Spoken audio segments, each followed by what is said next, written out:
All right, here we go. Take one. I read this somewhere. It's, it goes something like this. If you don't heal for those who have hurt you, you will bleed on those who never cut you. As this podcast has created friends for me all over the country, and at times, I guess we could say now all over the world, I felt honored as my guest today. He reached out to me with an interest in sharing his trials and his tribulations that he's been dealing with during, these very troubling times that we've all been dealing with. And when I think about the best way in handling this type of stuff, the greatest advice, again, as a counselor, is to talk about things. And sometimes, we need to just get things off of our chests. Sometimes the idea of handling our problems over to somebody else so that they can worry about those problems can be a relief for us. Now, I hope you continue to listen today so that you can be a part of listening to this man's story and even putting messages of hope and maybe offer assistance yourself that can maybe help comfort this man. So please stay tuned. I'll see you in a minute.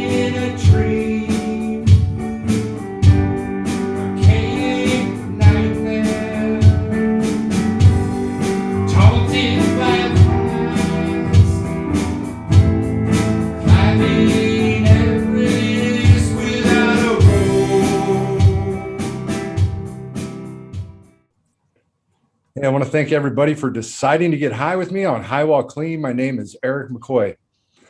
Debating has been something that I have enjoyed over the years, and a highly debated topic refers to it's our mind's desire to correlate a cause with a belief that it has created a specific event. And obviously, more commonly said, cause and effect. Now, cause and effect has a basis in a fallacy to logic, because we can't always prove without a reasonable doubt that one thing completely caused the result of another. Now, I could easily argue that a plane crash causing the death of passengers as easily arguable, but what about events that are happening in a person's life that is causing them to make poor choices later? Now, these are arguments that are used in courts to get reduced sentences for convicted murderers by arguing that childhood events led them to make the choices that they made in the future. But I also couldn't argue that this wasn't the case because, just as it is almost impossible to prove cause and effect, it's probably just as impossible to disprove it, because we would have to be able to take all factors into consideration that we can't see, such as, the genetic makeup, possible variables regarding their character traits, personality, even mental health. Were mental health issues present before the occurrence? Now, this has been a tough year for many of us. As I can hardly imagine not knowing someone or knowing of someone who has died as a result of this COVID, as it's estimated that, and I think now over 600,000 deaths. It's estimated as over 80,000 deaths of drug overdoses in 2020.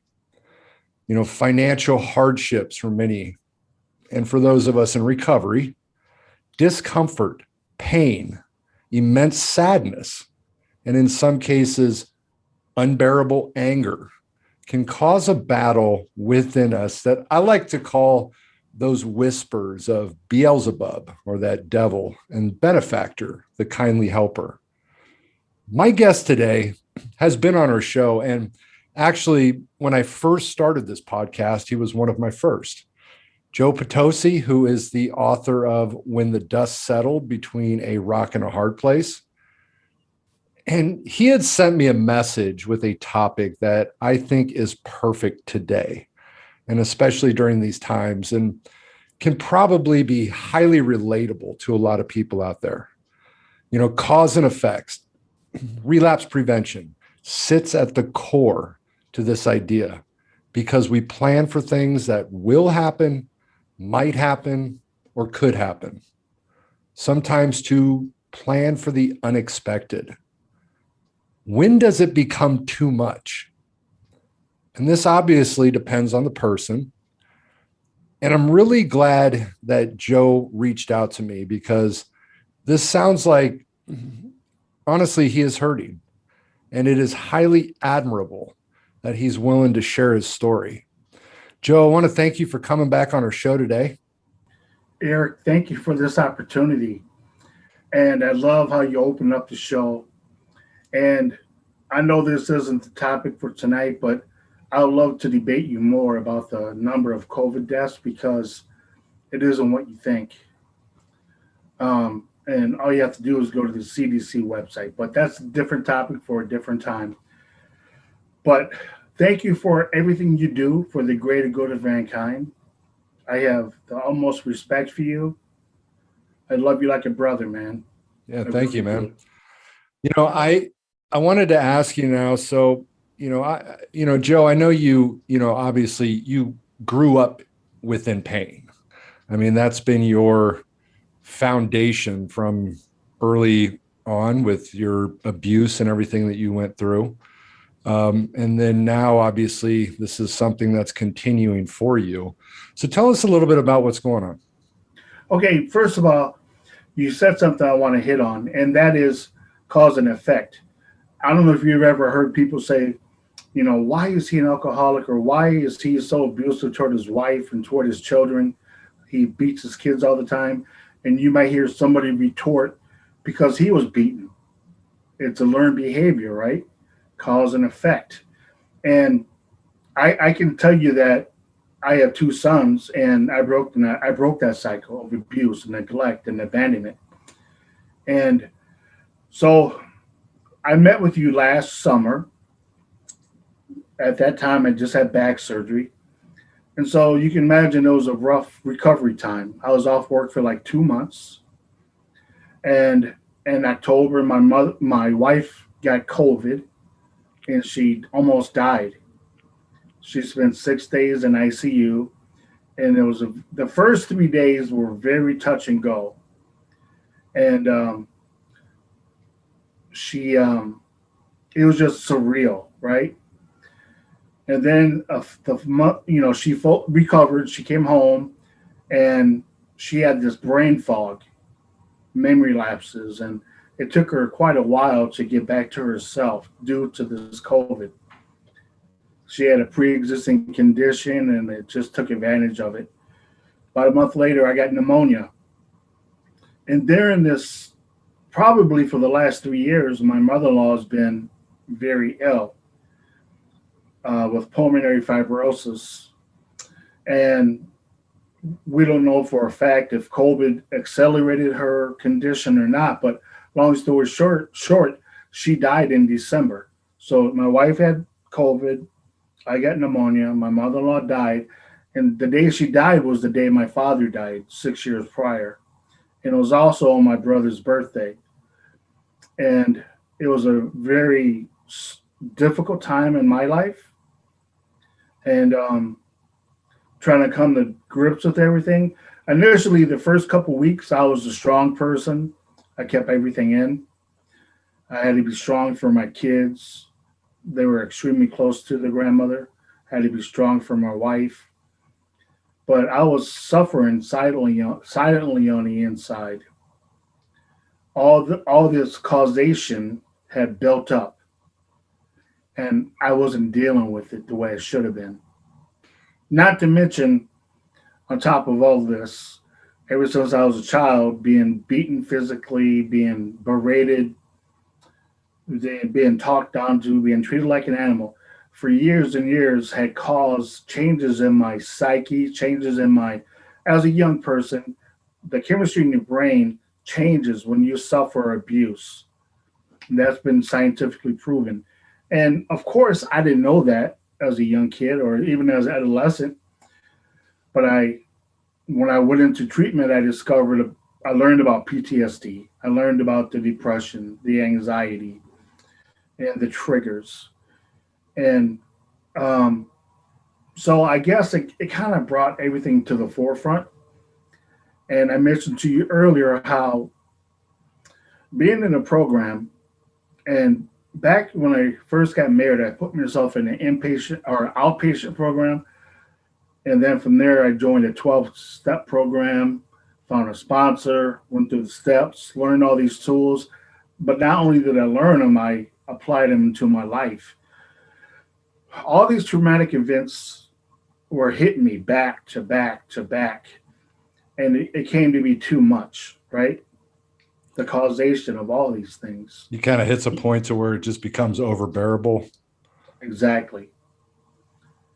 And I didn't mention this before, but there was also a job loss prior to everything else. So it was a ton of stuff.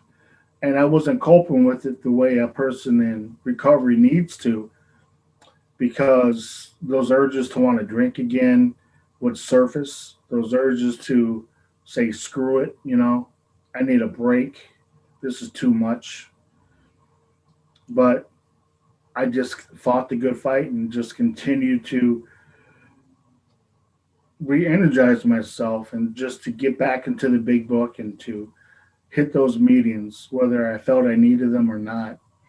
And not only would I go to the meetings, I would be in contact with my sponsor, and I would speak, because for me, I can't speak for anyone else, but for me, when I share what I'm going through, it's a release, right? And someone else may need to hear that, because they may have, there's causes in their life, and there's the effect of that cause, and they don't know how to come to grips with it.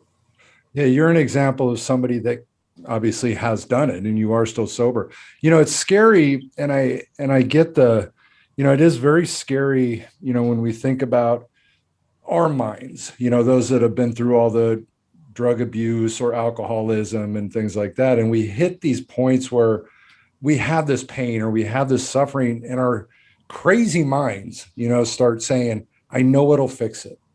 I know what I can do to control it, to numb it, to push these feelings away so I don't have to feel it. And is that kind of what you sort of battled with? Exactly. Yes, sir. And I'm not proud of this, Eric, but when I was deep in my addiction, before I came to Christ and before I had this change, um, I lost everything over drinking. Lost my house, lost my job, lost my car. You think that would be enough to quit, but it wasn't.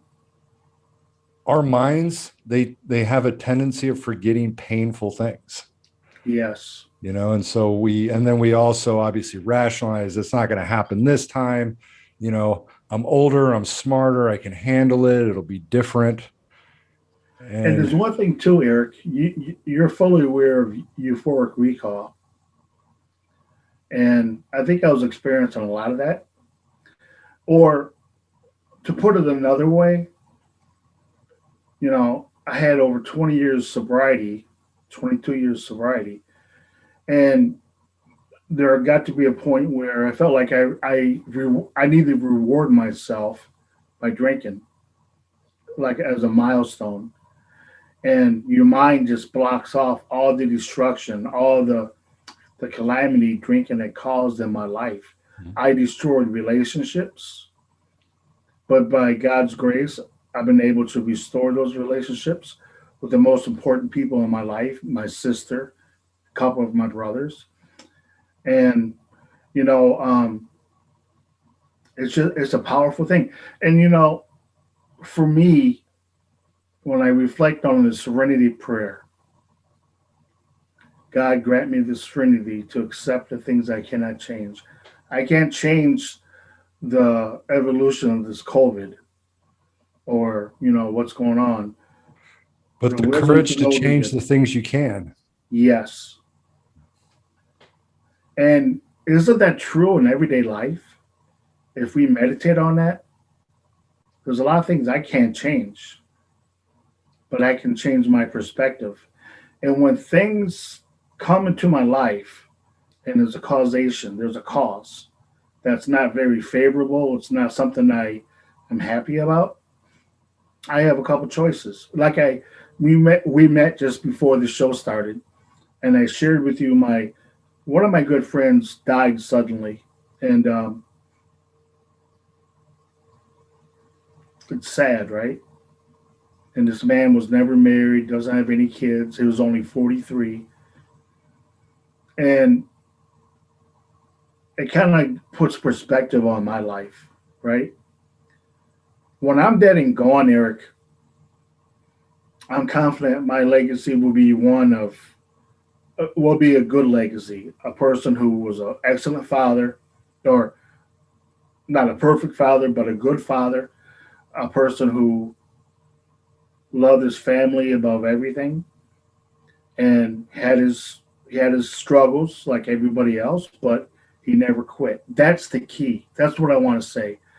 In spite of what it looks like, in spite of what it feels like, in my darkest days, I just don't quit. I don't give up because I know perseverance. Ever since I was a little kid, I always hoped tomorrow would be a better day. Yeah, it's really important that we have, things in place that we can grab onto. When we hit those points where we want to give up, we want to say, fuck it. I mean, that's the scariest place to get is when you get to that spot. But, to be able to have have those things in place you can grab onto, the support system, the people that you can have in your life. As you said, I mean, sharing your story, one of the greatest things that we can do is to let this stuff out. We share it, you know, we can hand our problems over to other people so they can worry about it, right? And that I think is such a powerful thing. Just sharing our story. It allows us to sort of release a lot of the built up tension that's behind a lot of that stuff. Yes, sir. I agree 100%. How long you got sober right now? 23 and a half years. So when you hit that point where you had said that you wanted to reward yourself, Right. you did drink. No, I did not You drink. didn't drink. Okay. No. Okay. So you got to that place, but then you talked yourself out of it. Right. Okay. And, you know, there was the day that it really hit me hard. Like I had those strong urges and I fought those urges off. And every day from there, it just got less and less because I would meditate on the things I needed to meditate on and focus on the things I can control, focus on my attitude, focus on my program, and focus on, in spite of what I'm going through, I'm going to be clear minded, sober thinking, and just be a warrior, more or less. Yeah, I can relate, what we were talking about earlier. I can relate so highly to, the forgetting the pain. I mean, my relapse in 2013, where I went on a 6 month run and I did relapse. I mean, if I had really thought about 2001, 2002, getting arrested 4 times, 6 months, looking at 15 years in prison, and living that insane life, lost everything. My family wanted nothing to do with me. I'm living in hotels. How can somebody think that that's a good decision? To make that choice to use that's insane. That is the same. Because yeah, somehow we lose focus.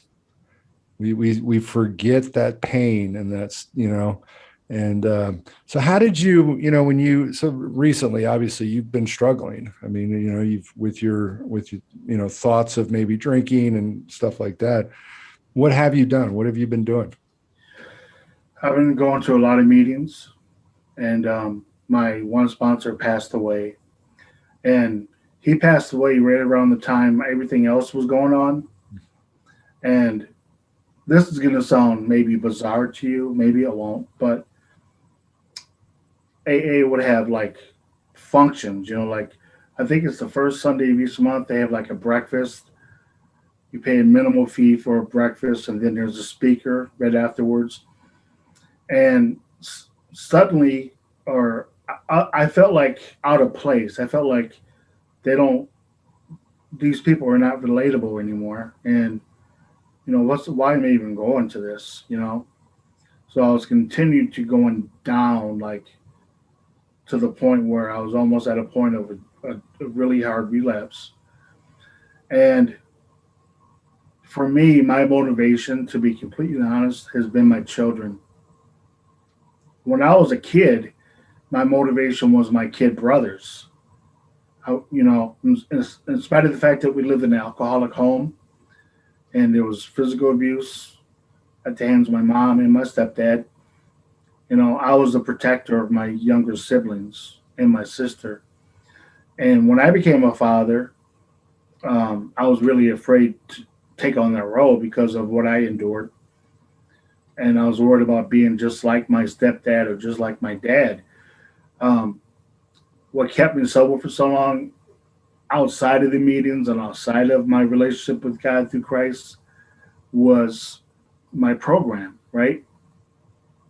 And knowing that I don't want my kids to be subjected to coming home to an alcoholic father who is, a mean drunk or whatever the case is. So, and even though they're adults now, 22 and 20, they're still my motivation. That's my drive, right? And that's the best way I can put it. And so you have a strong faith in God. Yes, sir. Let me ask you a question, and I'm always curious on this. With you obviously at some point in time didn't have a Did faith. what? You didn't have a faith in God at some point. Right, right. So would you say you were an atheist? Well, technically, as a child, I would go to church and I would hear the stories about God and His Son Jesus. But my dilemma was, as I look back, I couldn't trust the people that were my caretakers. I couldn't trust my mom or my dad because he was out of the picture. I couldn't trust my stepdad, who I see, feel, and touch. How can I believe in this God or trust in this God I can't see, right? So a trust issue was huge for me.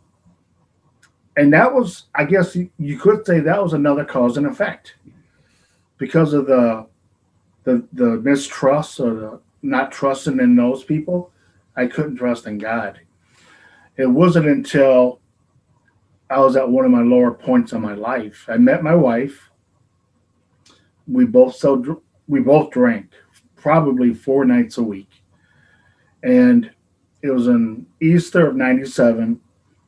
Um, we're newly married, and I put myself in the outpatient treatment program because I knew I had to change. If I didn't stop drinking, I'll either be locked up or buried up, right? I went to Easter service and I heard the gospel message for the probably thousandth time, but I was ready to trust in Him fully and completely with all my heart. Yeah, I still had questions, I still had doubts, but I began to meet with my pastor. So some people, I recommend people go to counseling, but there's a lot of people that don't take the traditional route, like coming to see you. They may go see a friend or a pastor, and that's what I did. Every week I met with my pastor, and I worked through a lot of my issues. And I just began to trust in the Lord Jesus Christ more and more. And by default, I began to trust people because I didn't trust people. I did not trust people. People get too close to me, I'll push them away, right? And that was just part of my makeup. Again, cause and effect. You did me wrong once, twice, 3 times, 50 times.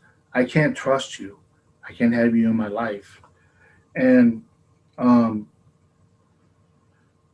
I believe with all my heart, God has taken my past experiences, good, bad, and ugly, and He's taken my personality and my life experiences, whatever, and He's used that to impact people that maybe you couldn't impact if we were in the same realm, so to speak.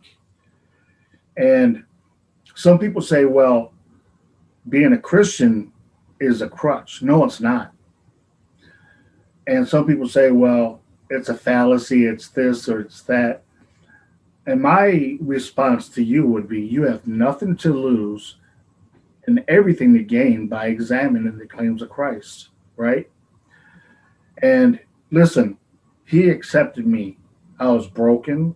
I have scars. I had baggage, and he adopted me into his family fully and completely. And once I totally grasped that concept, I was able to release a lot of this stuff that I was carrying all these years. And that's what brought forth writing the book. I mean, the book was a journal initially. I was a young father and I still had some issues I was working through. So I would journal the stuff down. I would write stories down and I would read them out loud to my wife, who's read 1,000 books. And she's a mental health nurse, and she suggested I write a book because it can help so many people. And I'm not saying my story is unique, that what I went through as a child is the worst case of child abuse ever. I'm not saying that. But my story is unique in the sense that it talks about the tenacity, the forgiveness, and just never giving up, never quitting. As I said before, in spite of what it looks like, I knew I had a value and a significance. I knew that this too will pass. Does that make sense? Absolutely. Yeah, I was kind of touching on that because, it's interesting with me, and I've always talked with people about this, faith for me has always been a battle. And I don't know why sometimes, because I mean, I'm a big questioner, I, debate and all that stuff. And I've always felt that why can I not have that faith? Like I see people out there that just have this blind faith or whatever, I don't know what you call it, but, and it's like, I struggle with it, it's a constant battle for me. I mean, even today, we look at like, my God, why is all this happening, everything happening the way that it is, Please don't answer this question, but I want you to think about it. Did you get the vaccine? It's either yes or no answer, right? People have gotten this vaccine based on what they've heard from the CDC or medical doctors that it's going to protect you, it's going to give you some peace of mind, etc. And people are taking this vaccine by faith. Are they not? There's no research. We are the research. Those who have taken the vaccine are the research. So they take this vaccine and, because of this pandemic, because they're trusting in what their elected officials are telling them or the medical professionals, and they believe in them. They trust their doctors or whatever. So much like I shared with you before, I've been sick with, they thought I had a double ear infection, and then there was a sinus infection. And they put me on 2 different types of antibiotics. And then they put me on, the second antibiotic was something I've never been on before, but I took it, and I took it by faith. How do I know that medicine wasn't going to kill me? Mm-hmm. Don't even know how to pronounce the medicine. I never took it before, but I took it by faith. It's blind faith. And it's that same concept that I personally believe that for me, I believe personally that the AA program is a Christian-based program. Well, now, I know people's higher powers are their dog or their meeting or their sponsor, whatever. I don't want to debate that. No, it was founded off of the Oxford Group, which is a Christian organization. And so, yeah, no, it is based within the Christian faith. Right. And a lot of the stuff that's in the big book are actually based on concepts and principles that are found in the Bible. Right. And when you hear people say, if you work the program, it works. It works if you work it. And if we work it with an open mind, with a clean heart and, put judgments aside or whatever, it can work for you. And I believe God is the source of the program. God, the creator of the universe, cause and effect. God spoke the universe into existence. That was the cause. And the effect was, some people say the Big Bang or whatever. The earth came into existence and our universe came into existence. That was the effect. Yeah, 100%. That, well, that argument too with God, it's like people think like, well, you can't prove God, but you can't disprove God either. There's I don't want to get off topic, but there's been a lot of atheists, um, scientists, atheists, archaeologists that have found discoveries or civilizations that we didn't know existed, but the Bible clearly talks about them. Just like um, there was a massive flood on Earth, and no one believed that for thousands or hundreds of years. Now it's proven to be true. Um, I can go on and on, but the point is, I just encourage people to just examine all of those things. Well, it's And interesting with me because I believe in God, but I also have a lot of doubts. I was reading a book, and this really hit it home for me.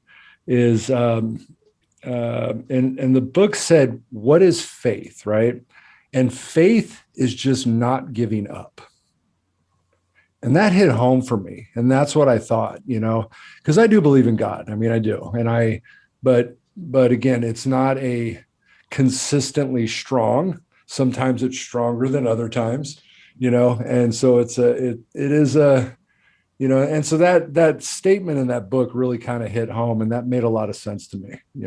and you said something else too, Eric. You're like, why are all these things happening to me? I have to tell you, before I became a Christian, once I made that decision, I thought all these things, life would be a cakewalk. That I wouldn't face cancer, I wouldn't face job loss, I wouldn't face surgeries. But guess what?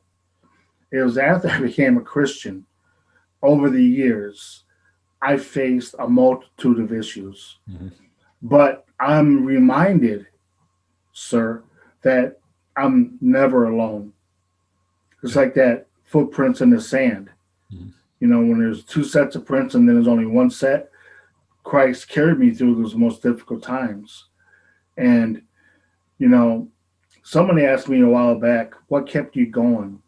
Why were you able to, you know, stay off the drink and for so long? And I just tell people I take it one day at a time, you know. And I've learned as an adult how to deal, I've learned coping skills and I've learned to reach out for help. Most men don't like to do that, right? If we face the facts. Mhm. And I don't find any shame in that.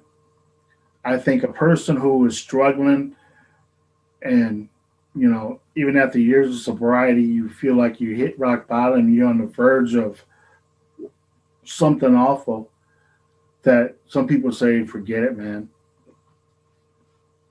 And the thing is, though, when we go to that place, when we have that relapse, wake up the next day, guess what? The problems are still there.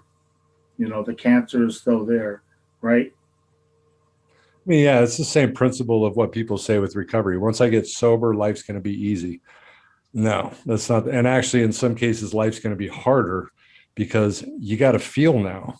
You actually have to work through your problems instead of avoiding your problems.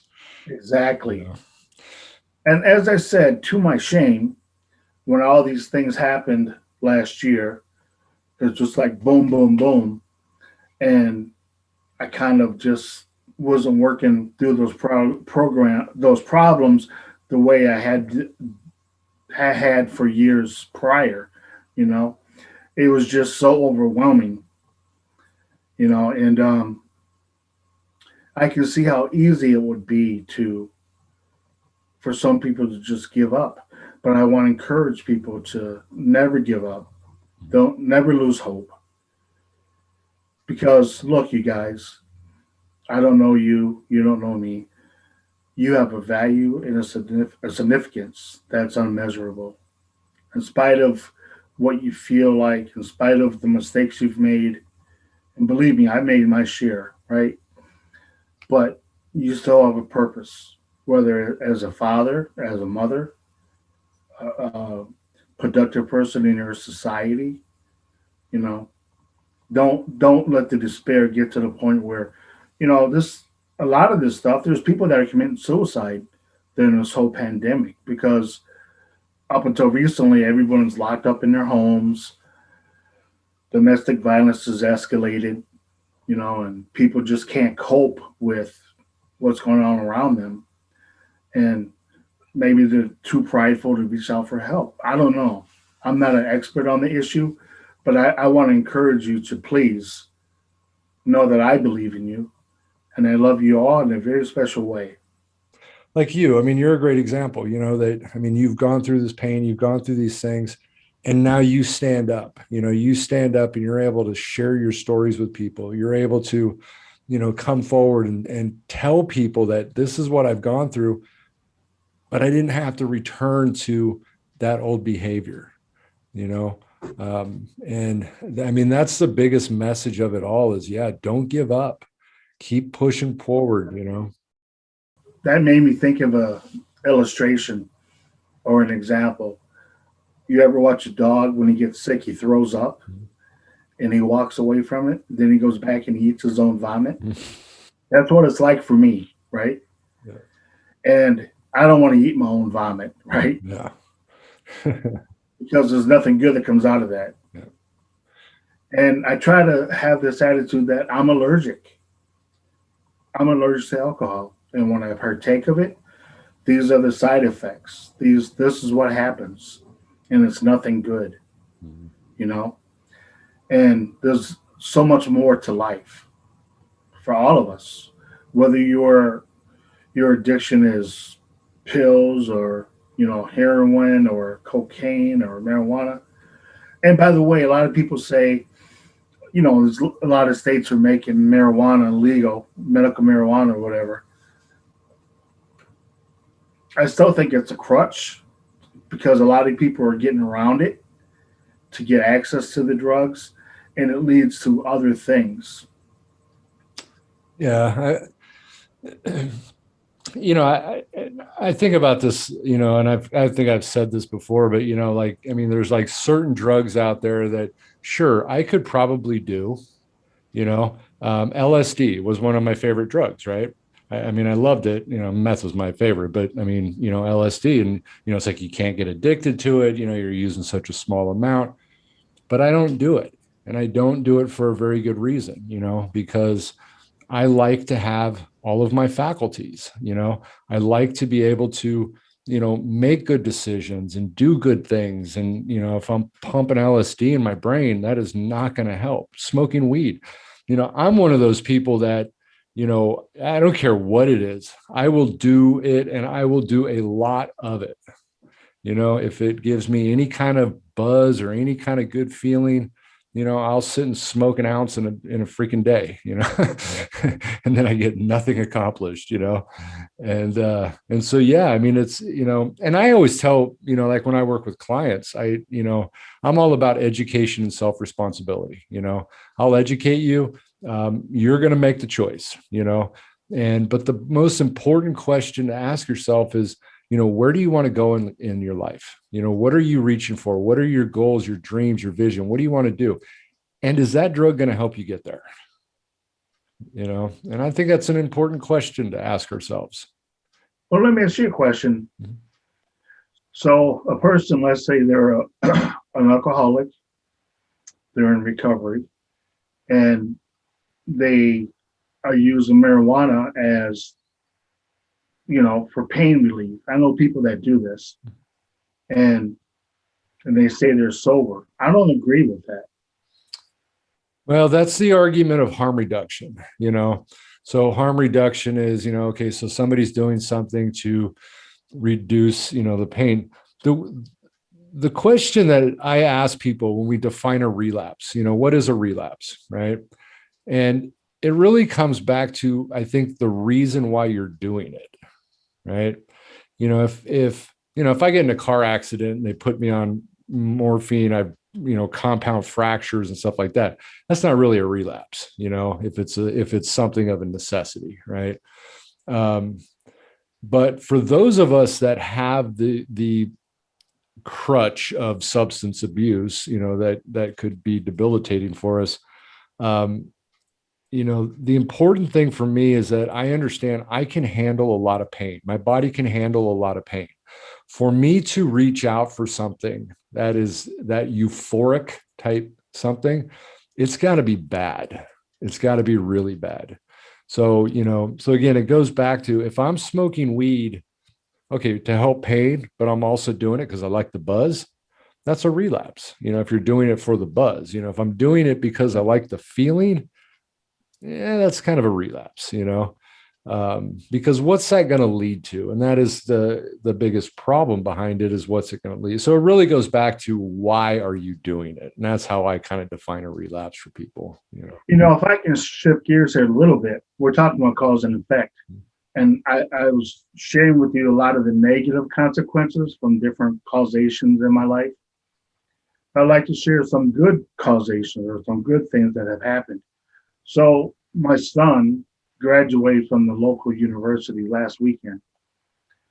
But what I did was a couple of years back, I took a pay cut to go work at this university where he went in order that he can go for free, right?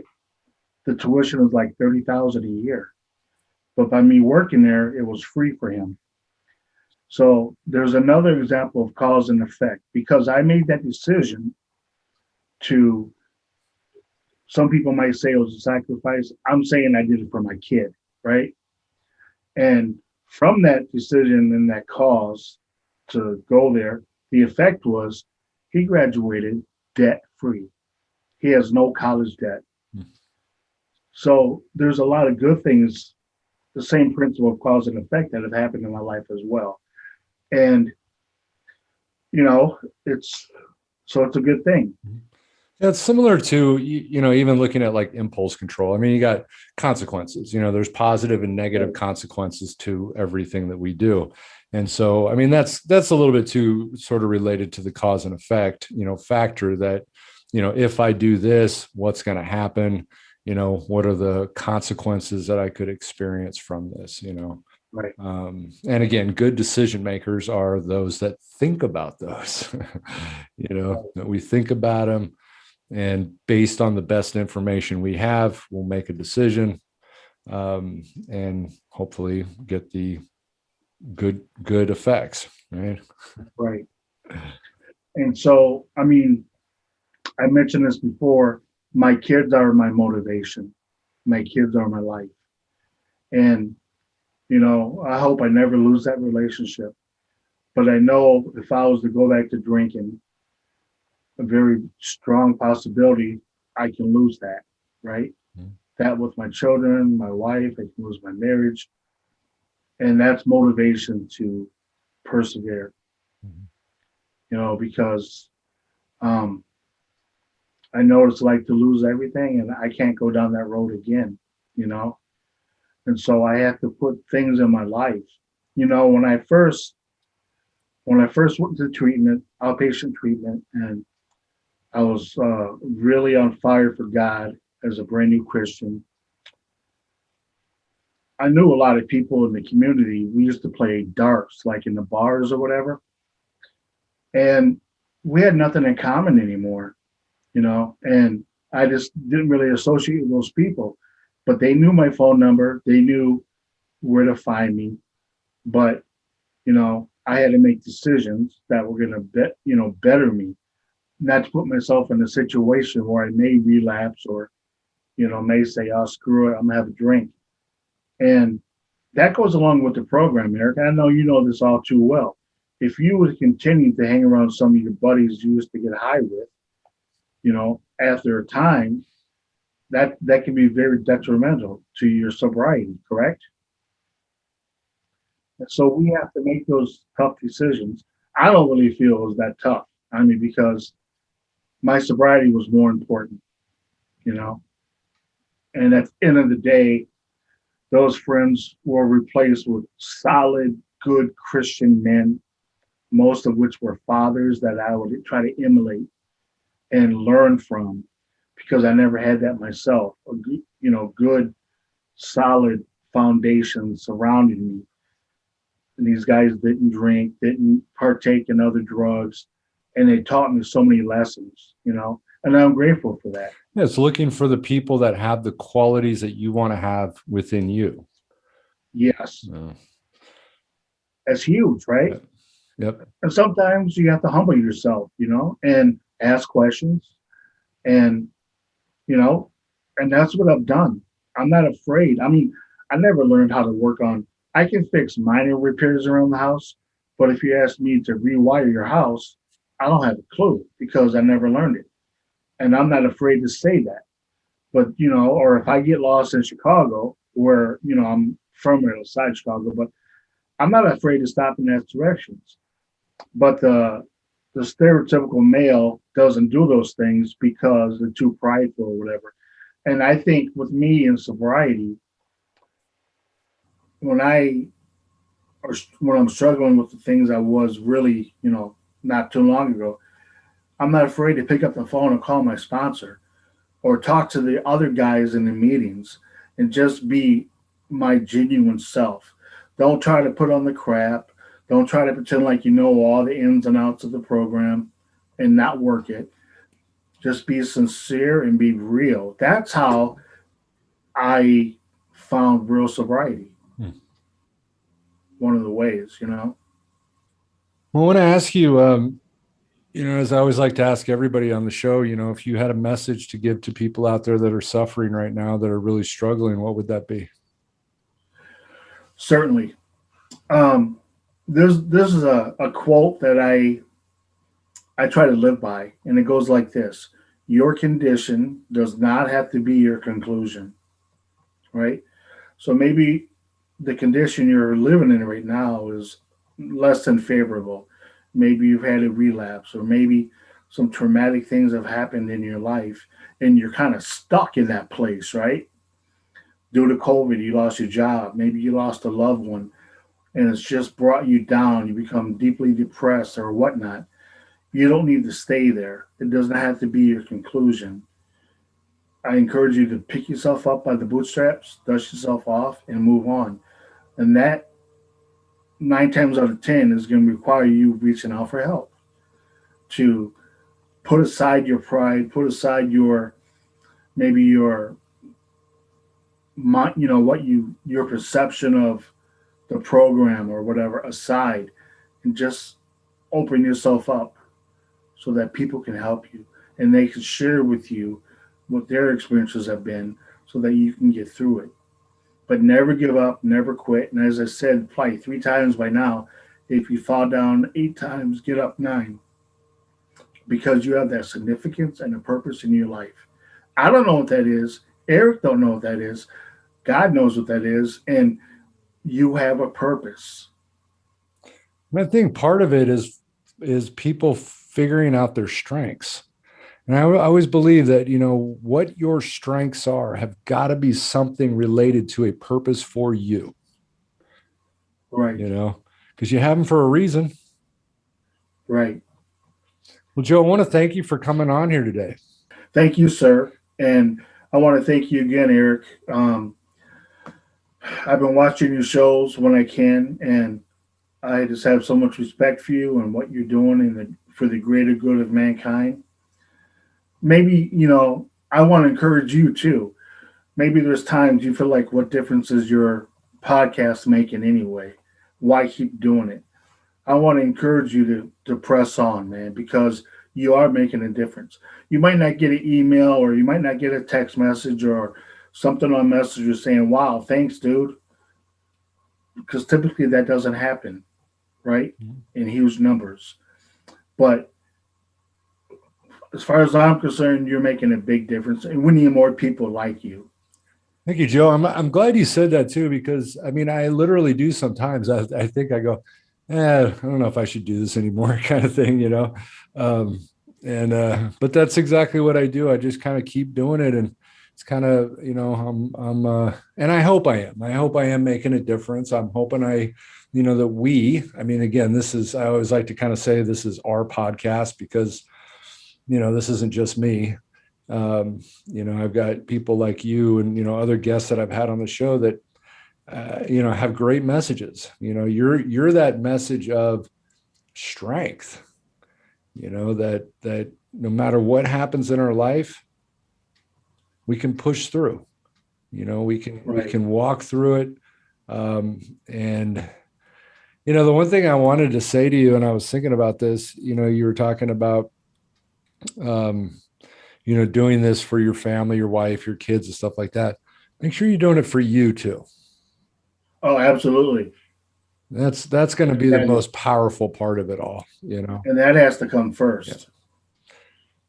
I'm glad you brought that up, and you're absolutely right. Because I am worthy and I am deserving to have a life of happiness and a life of sobriety and a life of fulfillment. And I won't find those things if I return to the alcohol, right? Yep.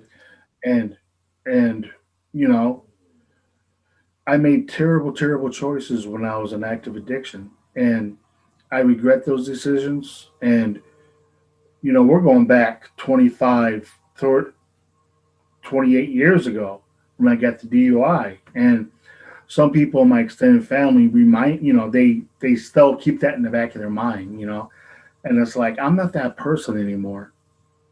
I have a different walk. Mm-hmm. I have a different talk, and you can have it too. And there's so many people, Eric, that are suffering in silence. I'm going to tell you a quick story. I met this young man named Sean. He's in college. I only met him once. Fine young man.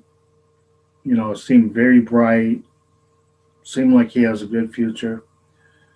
And then his friend, my other friend, he was at his house. His name was Sean.